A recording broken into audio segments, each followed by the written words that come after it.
کیا وجوہات ہیں کہ یہ برائی ہر قوم میں آتی ہے اور ہر دور میں آتی ہے، اور اتنی زیادہ ہماری جتنی بھی قومیں ہیں ان کی کتابوں میں اس چیز سے منع کیا گیا ہے، لیکن اس کے باوجود لوگ باز نہیں آتے؟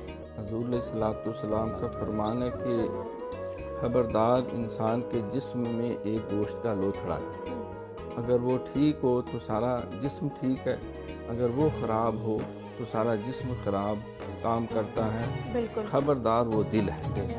ان فی الجسد لمضغۃ اذا صلحت صلح الجسد کلہ واذا فسدت فسد الجسد کلہ الا وہی القلب۔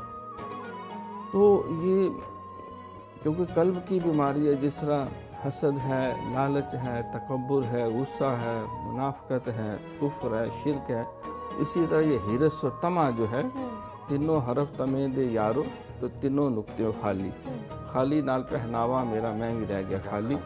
تو جب یہ حرص اور طمع انسان کے اندر لالچی کتے کی طرح پیدا ہو جاتا ہے تو وہ پھر حلال حرام کی تمیز سے عاری ہونا شروع ہو جاتا ہے۔